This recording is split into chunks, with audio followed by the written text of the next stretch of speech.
Right, hi folks. Had a bit of a false start there.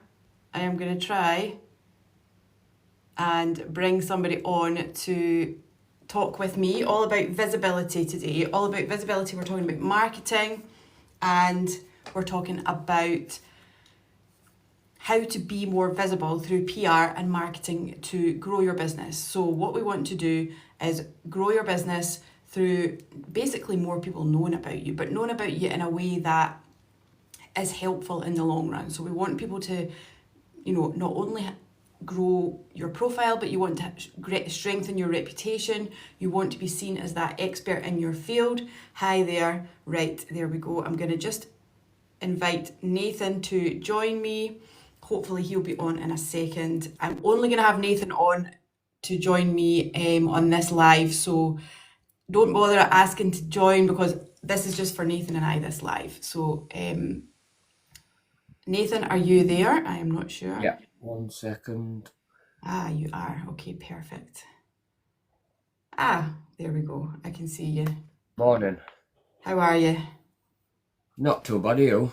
Yeah, good, thank you. Good, thank you. I was just explaining that we are going to talk about visibility today. So visibility through your marketing and branding, which is obviously your speciality, and then through PR, which is what I do as well, and how important that is to help grow your business, build your reputation, basically position yourself as, someone who's a credible figure in your industry and who people trust to do business with. So do you want to just quickly share what it is that you do and how you help people, I guess? So I do marketing for social media. I take someone's dream basically and make it a reality by helping them with brand recognition, getting their business out there, or if their brand is already out there, sustaining it. Yeah, and growing it and just helping them move from level to level in their business, I guess, in terms of their profile. I think for me, being visible is easier than it has ever been. And so maybe it's a bit misleading in a way to say that you just need to be visible because almost anyone can be visible now by showing up on social media. We can do the posts, we can do the paid ads, whatever it might be. But I think there's a bit of a difference, isn't there, between being visible and actually sharing content and putting information out there that actually makes people want to buy from you. Yes. I feel like for me, PR, when I think about, I know a lot of people, some businesses who've worked with influencers and influencers who have millions of followers and they've done campaigns with them and they haven't really sold any products, or they've maybe sold 10 or 12 products out of someone who's got 3 million followers. And that, to me, that makes me think that actually just being visible and having attention isn't enough. There has to be that credibility with it. There has to be that element of it makes sense. So having attention is one thing, but actually changing people's behavior is another. And I think that's would you say that that's what branding, good branding does? It helps people influence other people's behaviors. I couldn't agree more. My opinion on it is personal branding is not just your business, it's you as well. If you've got a good personal brand, then it should, because people don't want to buy from someone they don't trust. So they've got to be able to trust you to be able to buy from you. So if you've got a good following and you're passionate, you're raw, you basically don't sugarcoat it, then you'll go far. And people will then respect you because you're truthful. Exactly. And what kind of content's working today? Because am I right in thinking we're kind of moving away a little bit from the super slick, polished content to like a bit more rough and raw, or like Yeah. does it all still work? People like unfiltered content. They like to see you expressing your opinions, but in a raw state rather than sugarcoating it and making it some fancy marketing scheme. They like to see you getting basically down and dirty and getting it and doing it properly. Yeah. It's funny you should say about opinions. I'm just going to say hi to everyone who's following. If you've got any questions about visibility when it comes to marketing, like social media marketing or PR, put them in the chat and we will try to keep up and answer them if we can. I'm Lindsay, this is Nathan. Give us both a follow if you want to grow your business through social media marketing or through PR, which is what I do.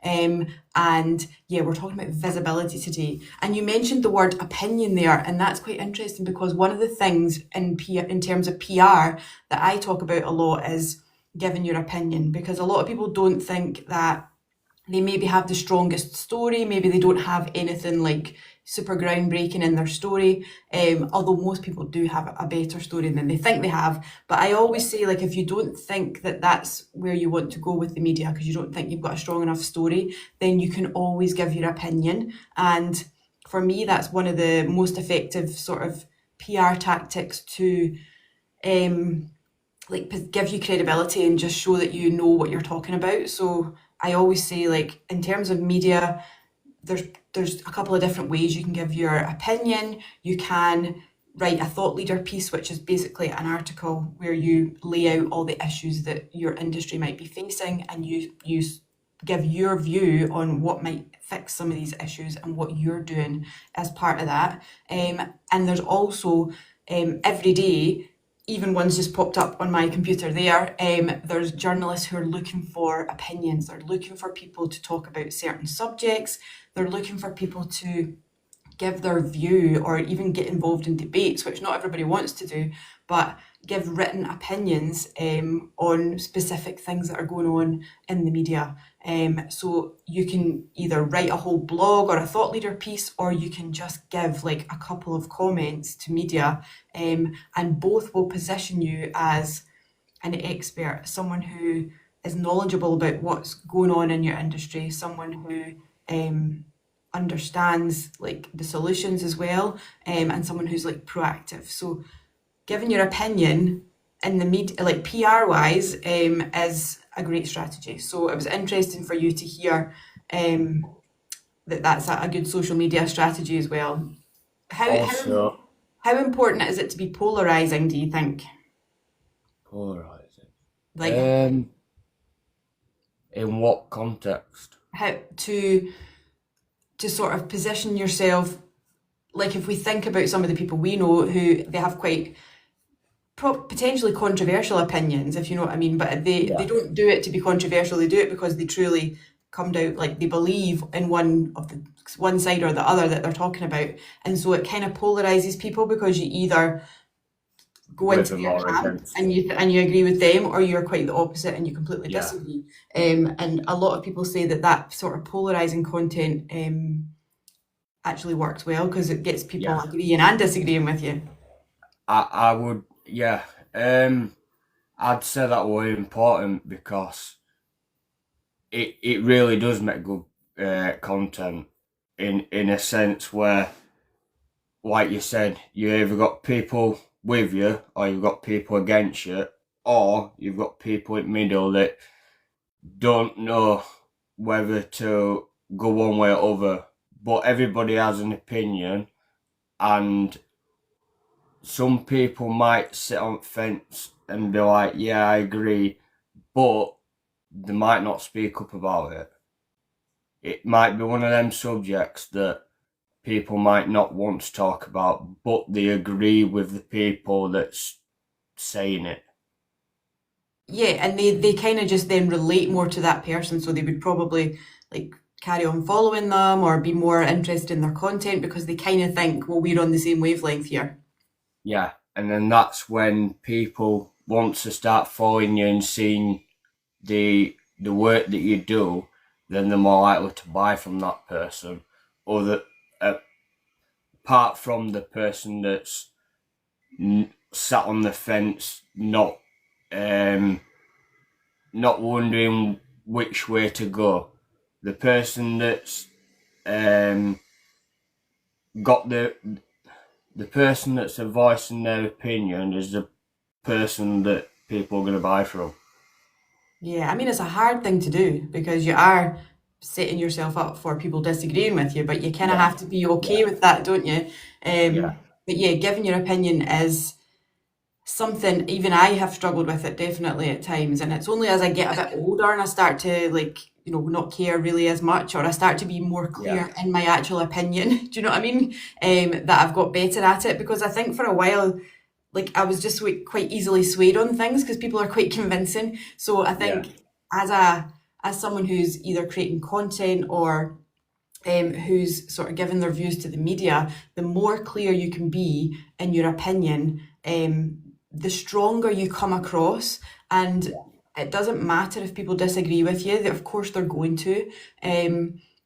Actually, in some ways it's a compliment because it means that you've been very clear in what you think, and I would expect people to disagree with you at times. So I think it's not something to be scared of, but I do think a lot of people are scared of that backlash, which you can definitely understand. So what is the biggest challenge that you think people come up against when it comes to their social media marketing and their content?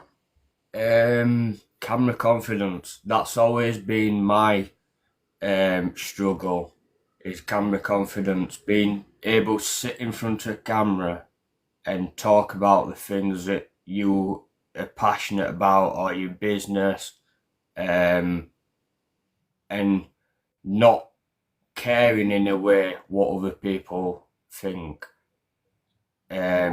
Always negativity and bullying on social media, that type of thing. A lot of people agree with people, a lot of people disagree, but then some people take it too far and then they start bullying and trolling, and that's when people then think, well, is social media worth it because I'm sat on camera and people bullying me? Yeah, I mean, thankfully, I guess most people aren't like that, and that most people know how to give a constructive opinion. But I think that is one of the big fears of showing up, isn't it? It's that whole get started thing. Like almost every week, every time I go out to any event, I hear people say, "Oh, I should do PR. I should be." And for anyone watching who's wondering what the heck is PR, for me, it's appearing in the media, it's going on podcasts and being interviewed as a guest, it's being on stages, it's all these touch points that sort of grow your reputation. But I hear people all the time, and they say it to me, I should do more PR, I should start reaching out to podcasts and pitch myself as a guest. I should do this, I should do that, but they don't. And I do it in different parts of my life as well. It's that should, but taking that step to get started. So what would you say is like the first step to get started on your social media marketing journey? I would say sit in front of a camera when you're at home with no distractions and just practice being on camera and build your confidence up and getting used to speaking on camera, and then you could then do a video and post it and see where you go from there, and just keep showing up, keep building, and then you'll get to a point where you think nothing's happening, and then boom, it just tenfolds. Yeah. No, I think that's really good advice. It's just basically it's that whole thing of Layla Hormozy, forget how you feel, just do it, just show up and get started.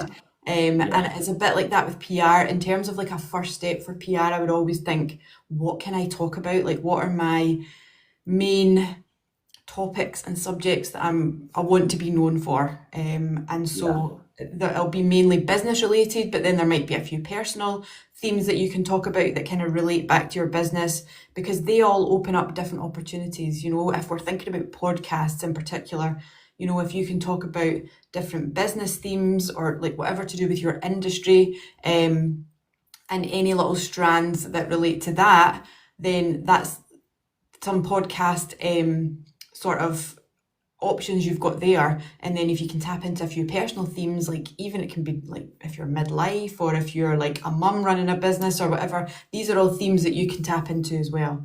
Okay, so let me see, we've got a wee question. How often should you show up a week, especially if you have multiple endeavours? Well, that's probably one for you, Nathan. Being realistically, if you really want to grow on social media, it needs to be at least once, twice a day. But if you can't, I would say twice a week at least. Okay. Whether that's a story or a video, but you need to keep appearing so the algorithm doesn't forget you. Because what happens is if you post loads of content and then don't show up, and then you start posting again, whatever you posted doesn't get recognised and it gets pushed it back because the algorithm thinks, oh well, you haven't fed me for last week or so. So as soon as you post, your video views just drop. Yeah. So it's all about keeping in the algorithm so that then you get noticed. Yeah, no, definitely. I mean, there is that whole thing. And by the way, if you're liking any of this content, make sure you give us a little like on the live. There is that whole thing though of not just posting content for the sake of it, if you know what I mean. Like, if you, it's being intentional, I guess, about that, the content that you want to It's put got out. to have value. You got to post value in your content. Yeah, value driven. And I think more than ever, actually, I think people need a lot of free stuff and a lot of information before they actually buy. And I think it's just because there's so many people out there. A lot of us are saying similar things to each other. And it's kind of created this sort of distrust in a way, or less trust than there used to be. I mean, maybe like 5, 6, 7 years ago, you would only have to see a few videos from someone and you would probably trust them enough to buy their product. But now, because we've got so much choice, you need to see a lot of hours of, you know, of people's info to be able to feel confident that they can help you. And actually, for me, that's where like PR is a very helpful strand, because you've got all your social media stuff going on over like in one corner, but then feeding into that is if you can be a guest on more podcasts, if you can be on the media, if you can be speaking at events, then it all sort of boosts your credibility and it sets you apart slightly from the masses who are just doing the social media stuff, who are just doing the paid advertising. So yeah, if you're looking for more PR advice, make sure you follow me. If you're looking for some social media marketing advice, make sure you follow Nathan. I mean, what kind of businesses do you work with? Like, who do you think does social media well? Who do you think struggles with it? I'd say brands like the big brands like Apple, Samsung, Adobe, Outbank, Thrive, companies like that that's got a massive network and a massive team that really puts content out there. They're the companies that really do well. But individual people, I'd say Aaron Knightley, he really does work well with people, and his content has just blown up in the last 6 months. He has really skyrocketed, but that's all because he shows up and he puts time and effort in. Yeah, and I know Aaron as well. And by the way, guys, if you should follow Aaron Knightley if you don't already, because he's great. Yeah, you Um, definitely should. but he actually, I think he said he had something like 950 TikTok posts before it actually started to grow significantly for him. And I know that he's also had many years of posting on Instagram, and only this year has it really sort of skyrocketed for him as well. And it is purely because he shows up. I've got a client, Jason Greystone, he's on TikTok as well, another amazing person to follow. And he is the same. I mean, he's been showing up on YouTube across all the platforms really, but for about 10 years, saying all the same messages, all the same things that he's still saying. Of course, he's moved with the times and he's got different ways of saying things now, but it's essentially all the same message. And in the last sort of year or so, he had one video that I think it was in the last 2 years, one video that took off on YouTube, and it's had about 7 million views now. He's earned millions from that video, but that was after 8 or 9 years of consistently posting, and then it all just happened. So I do think this is the problem, and it's a problem with PR as well, that you have to look at the long game. And I don't know if you agree, but so many, it's really hard as a business owner to look at the long It is play. very hard. Do you find that as well? Yeah. You have to build trust, but in order to build trust, you have to have people to work with to build that trust. So it is hard to get going, but once you get going, and the people that you work with then say, oh well, if you want social media marketing or you want PR, see this person because they've really helped me. They've done this, and this, and they will be a good fit for you. And then it's sort of word of mouth, and then it generates.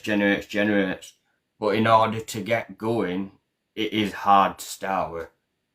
No, it is. And I think that's where there's a strong school of thought for just really focusing on the clients that you've got and doing an incredible job for them. Even if you've only got like a couple or a few to start with, if you can do an incredible job for them, they will tell other people, and it's just the start of your reputation growing. So I think as business owners, sometimes we can always think, who's next, like who's our next client going to be? And of course there is a part of your business activities that still need to like keep working to the future, but not at the expense of doing an incredible job for the clients that you've got, because A, they'll stay longer, and B, they will tell other people. I mean, I'm lucky now, most of my clients come through word of mouth. It's through people who find me through other people because I've done a good job for someone that they know. But coming back to that long-term sort of aspect of it, it's the same with PR. It's about, I always say it's like, when the drip of water just keeps dripping into the glass, and actually at some point there'll be one drip that causes it to spill over, but it's not that one drip that's actually had the biggest difference. It's all of them combined.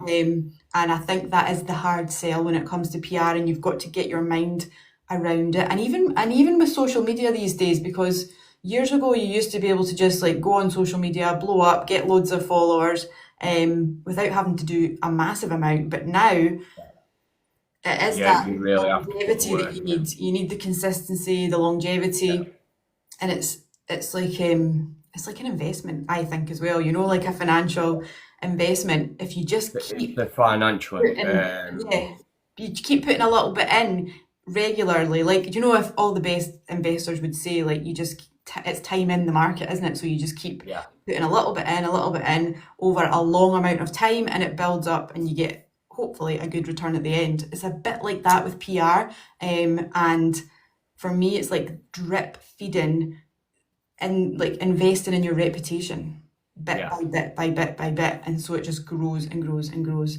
Guys, if you're enjoying this live, give us a little like. Follow Nathan for social media marketing advice. Follow me for PR advice. This is what we do every day for our clients. And yeah, if you've got any questions, please just put them in the chat and we'll do our best to answer them. So yeah, how do you explain to your clients about it being like a long game? I tend to do my business on like a 6-month contract.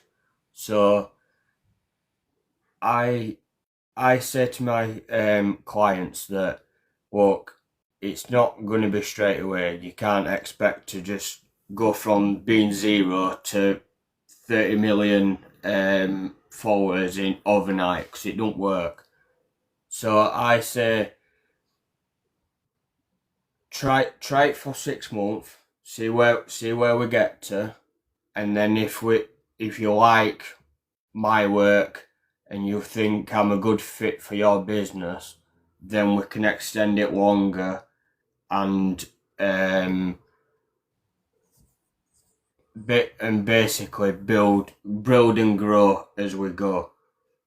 Yeah. I think as long as there's signs that like it's heading in the right direction, hopefully that's a strong enough sort of for them to continue. But the thing is, when I say long term, like I'm talking about sort of like a few years into the future, maybe 5 years into the future, which is actually not that long a period of time. But no, it's not, no. Like in this world of like convenience and wanting everything, at the drop of a hat, it feels like a long time. But actually, if you were to sort of set your mindset to say like 5 years down the line, 10 years down the line, this is going to when I'm going to get the payoff of all this work in the meantime, then I think it would make it easier to just show up without expecting a return. I read somewhere that success is built on the times that you show up without seeing any reward for it, and you keep doing it and you keep doing it and you keep doing it. So I guess it can be a bit like that on social media sometimes. Yeah. Also, I would say 80% you give out for free and for 20% return. So 80% focus on value, free information, sharing everything basically. Sharing everything for free. And then if you want to work with somebody, then you can ask you can ask your fee and your pricing once you've gave out really good value. Yeah, exactly. And people are then and they want to come to you. It's an easier sell in a way, isn't it? I mean, I've got a client who, he's given out free value for years, and he says that all it has done is make more people than ever want to work with him because they trust him, because they think this is a good guy. He knows what he's talking about. He's not even asked me to pay him anything for it, but then they want to work with him because they want to give him their money to be close to him, to have his sort of guidance on a closer level. No, definitely. See, when it comes to social media then, because one thing I always wonder is about which platforms you should actually be on. Like, should we be trying to cover them all, or should we pick certain ones? What's your view on that? Drip feed into them all, but the main ones is TikTok and YouTube. Okay. Instagram is a really slow process. Yeah. You have to get out of that bubble before you see any results. Whereas TikTok and YouTube, if you've got really good value content, you can really go far. And also, TikTok and YouTube are evergreen. Basically what it means is they'll keep paying every time you post. Basically, if you post, do really well, but also the posts that you've already posted keep generating money. Okay. So TikTok and YouTube is a way to go. Facebook isn't really a a platform that does really well, and Instagram's really slow. LinkedIn's good for connections to bigger business owners, but it's nowhere near as evergreen as TikTok and YouTube. Yeah, I think I get caught up a little bit in going with platforms that I like, and Yeah, actually it's the ones that I don't enjoy are possibly like even better for my business, than yeah, that I actually spend probably too much time on the ones that I like. So I suppose that's maybe a problem that other people have as well, and you kind of have to just think strategically more than actually. It's not about what you enjoy; it's about what's going to deliver more for your business. yeah. I had a client, well, potential client, in fact. I had a meeting with him, and he said to me, I don't want to use TikTok because my business model is people who own houses. But there's a lot of people on TikTok that own houses. So why wouldn't you put the content out there to entice the people that do own houses to come forward and use your product? Yeah, I think people get ideas in their heads, don't they, about the different platforms Yeah, based on just things that they've heard about them, not even their own experience. Um, but yeah, I think again, it's you kind of have to go with what feels right as well, don't you? yeah, In terms of like the content, the platforms, like, and it's only through trial and error that you actually learn that. yeah. So you might be trying on a But platform and you think, I don't think this is the one for me, or you might be putting out a certain style of content and then you think this doesn't really sit with me, like it's not my style of yeah, content, but some guru told me it would work.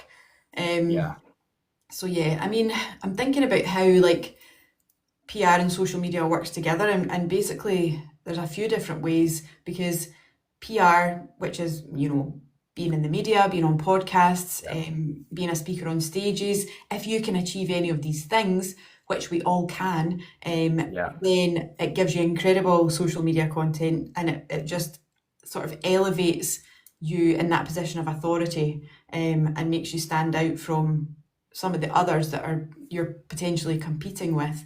Um, yeah, so from that point of view, it gives you great social content, and from on another point, it also, when it comes to, like, I always say to people, try and think about what the most interesting things about you are. So if there's something quirky about what you do, like Aaron Knightley with his 33 bank accounts, like yeah, that's a media story. And if he then does a social media post saying, I've got 33 bank accounts and here's why, people are going to click on that and be like, I need to yeah, know more about this because it's yeah, unusual. So yeah, it's thinking for both, it's thinking what is the quirky, most attention grabbing thing about me or opinion that I've got or thing that I want to talk about. Because whether it's on social media or whether it's for a podcast or in the media, these are the things that are going to grab people's attention. How do you help people pull out the content that might work? Um, basically just with trial and error, to be honest. Taking a piece of content, maybe, because I've worked with people that's in different countries. So I've worked with people in America. So I can't be there, videoing 20 hours of content while being at UK. So I try and get them to then make the piece of content, and then I'll then edit it and try and put value within within the piece of content, and then post it and see how it does. Yeah. Yeah, and I actually don't think people should be scared of trial and error. I mean, a lot of what I do is coming up with ideas that I think will work for clients, whether that's podcasts that I think will work, or media outlets or magazines or whatever, different sort of hooks and news angles that I think will potentially work. And, you know, quite a lot of them don't, but some of them do. And they're the ones that actually keep you going and get you the results. But I always say that I would be more worried if I didn't have enough ideas, or if I still didn't have ideas flowing. That's when I would panic. But as long as I've still got ideas, then I do not mind like showing up and trying, because I know if I try enough things and I'm creative enough and I try enough different channels, something will work. I don't know when and I don't know where, but I know that something will happen. So yeah, I think people get easily put off when it doesn't work out, you know, and they don't get the results that they want quickly. But the trick is to just forget that and just keep going and keep trying different things. So we've got another question here. Thank you for your questions. How long should your videos be on average?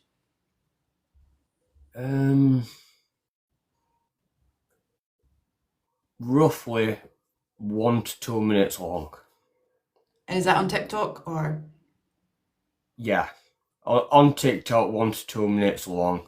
On YouTube, it's more long form content. So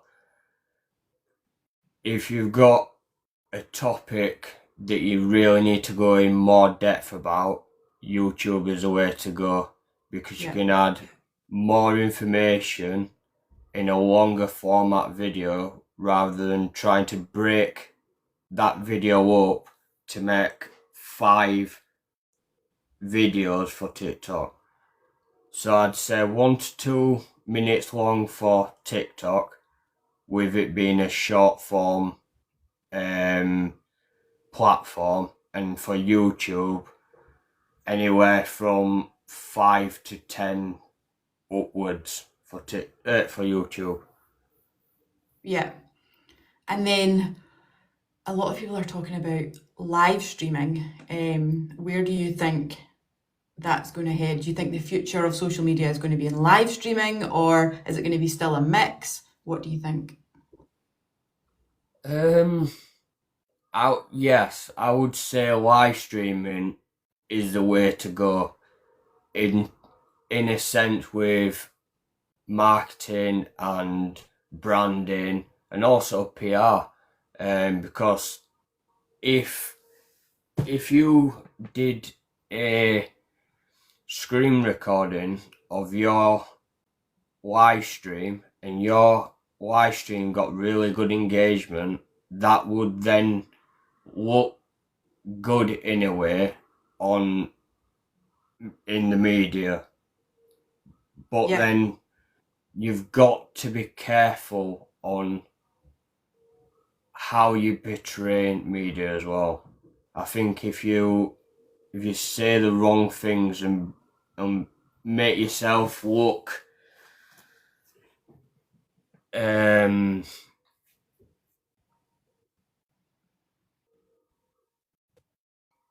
like betray yourself in the wrong reasons, then the media might take that into a different context. Yeah, I mean, there's so much social media out there at the moment that it's hard for the media to pick up on certain themes that are going on. But yeah, if your video was somehow getting shared like incredibly well around, it would probably be for a good reason or a bad reason, wouldn't it? And the media would probably pick up on it.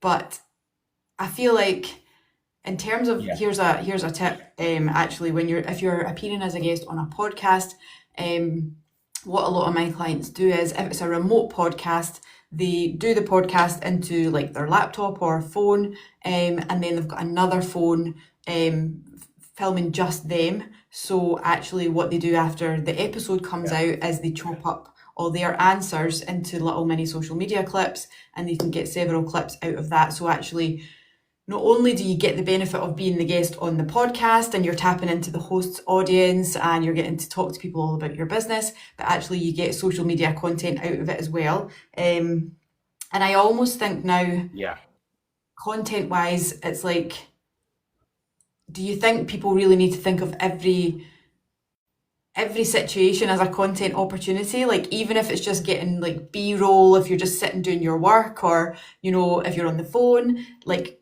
how should we be approaching like collating that content?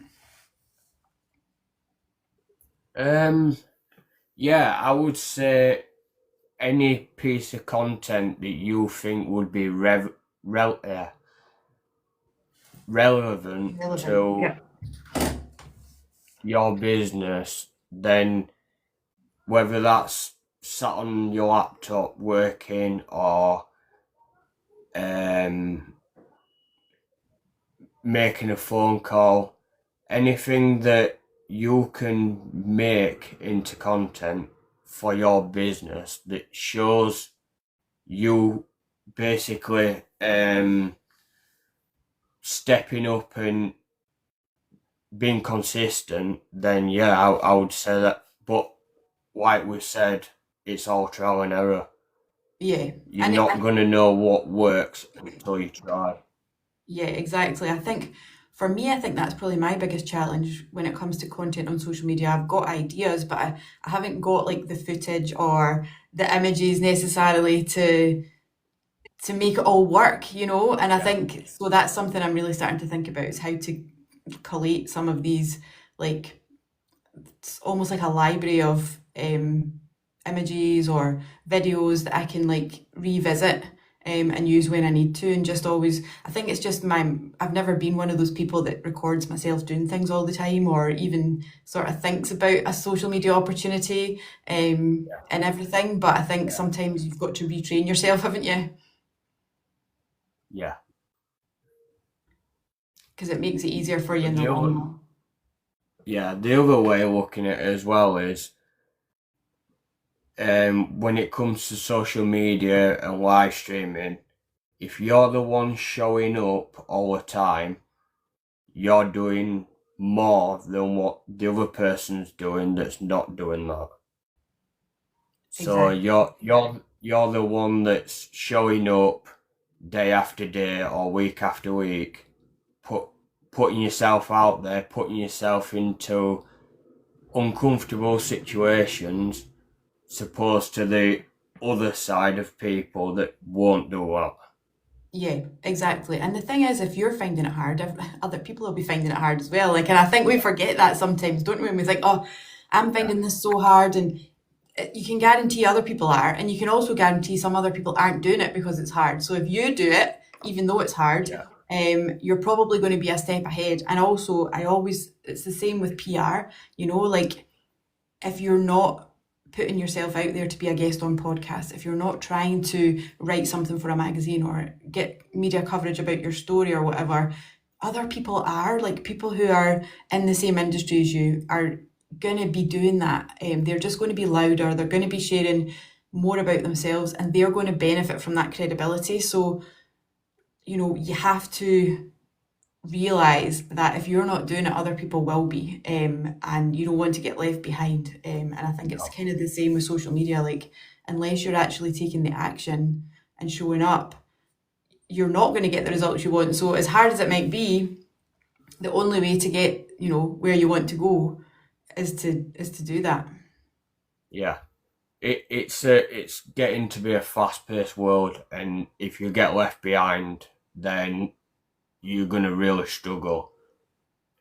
You have to keep up with the times. But in saying that, all these TikTok trends, I've found majority of them don't work.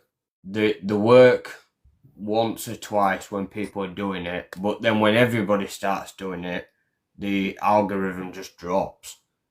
Yeah. So my advice would be make content that's unique to you, not necessarily generic content. Yeah, and that's authentic, sort of Yeah, an authentic fit with you.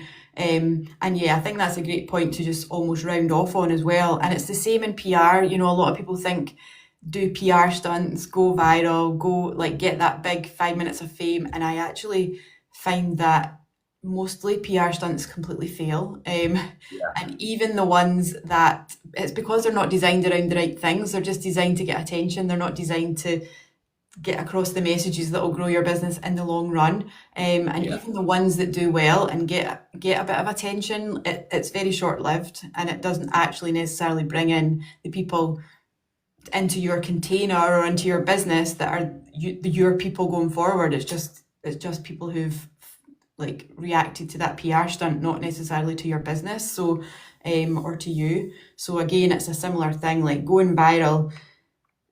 I mean, it's probably not the main aim of No. your social media activity, and same, PR stunts are definitely not the main aim of PR activities that I help clients with.